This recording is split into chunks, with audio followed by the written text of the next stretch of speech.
Hey guys, this is Steliafty with Close.io. Let's talk about the customer objection dance. So earlier today, I was talking to one of my top sales guys after listening in on one of his conversations, and we identified a core challenge and a problem that I've seen many times before with other salespeople. So here's our sales guy talking to a person that is trialing Close.io, our sales software, and asking him how his experience has been, and it looked like it wasn't quite the right fit, but he wanted to see if that's still valid and if that impression that the sales guy had in an earlier call with them was still kind of true.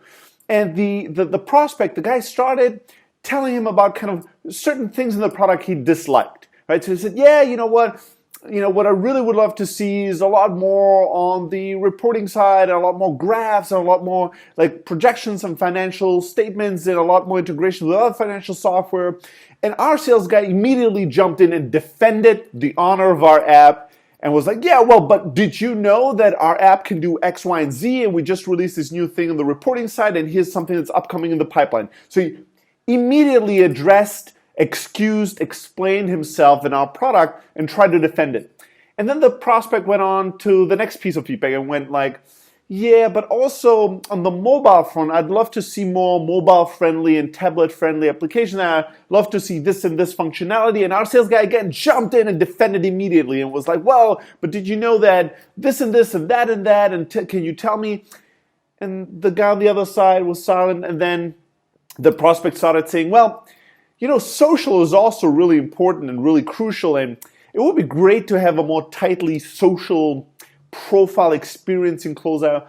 And then our sales guy jumped in again, and it zigged and zagged and went one side and the other, and the guy kept coming up with new objections and wish lists and features and critique and feedback. And our sales guy at some point, slightly frustrated, went, well, did you find a solution that does all these things, to your liking?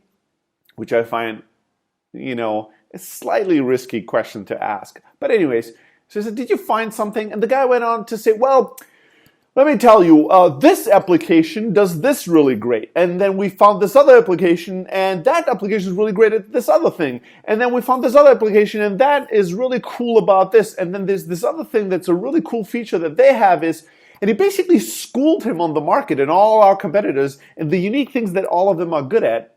But it didn't really answer the question. Did you find something that really satisfied your needs? Did you choose anything? Did you make a decision?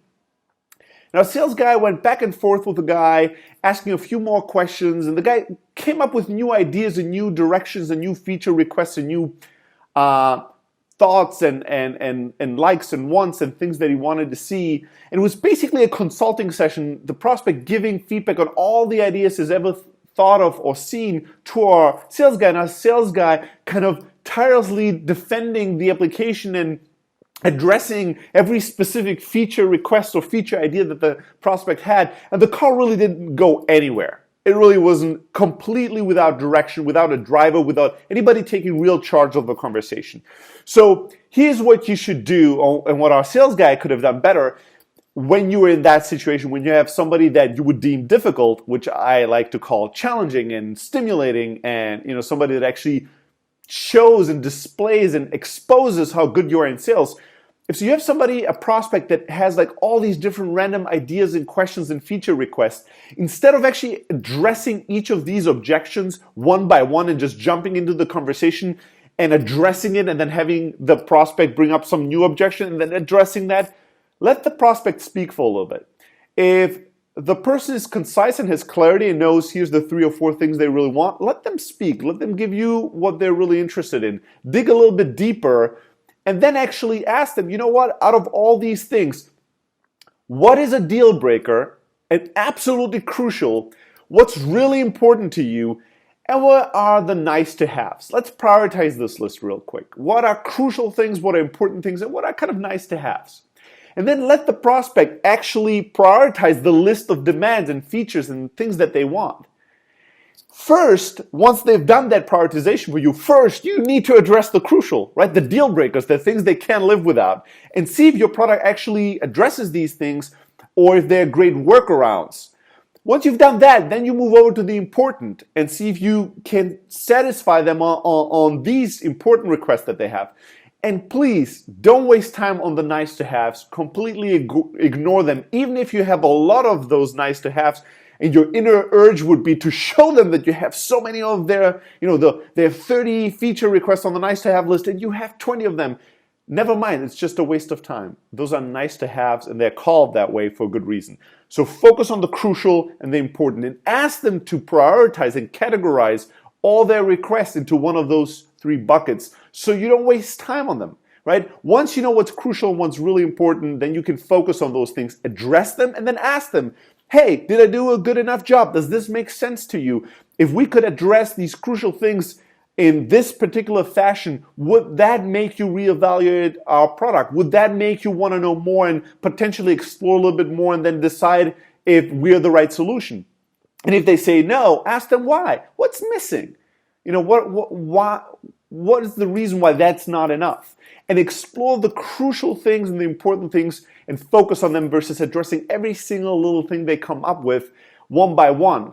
You know what the crazy thing is? A lot of times you'll have people bring up like 5, 6, 7, 8 things they want to have. And when you ask them what's really a deal breaker and what's really important to you, they will bring up things that they haven't brought up for the entire conversation. They'll say, oh, if you want to talk about the crucial things, well, A, B, and C, which I haven't said anything about during the entire conversation. What that means is that you didn't really direct them correctly. Nobody was really in charge. You didn't ask the right questions. So when people bring up all their ideas, all their feature requests, ask them to prioritize. What's a deal breaker? What's important? What's nice to have?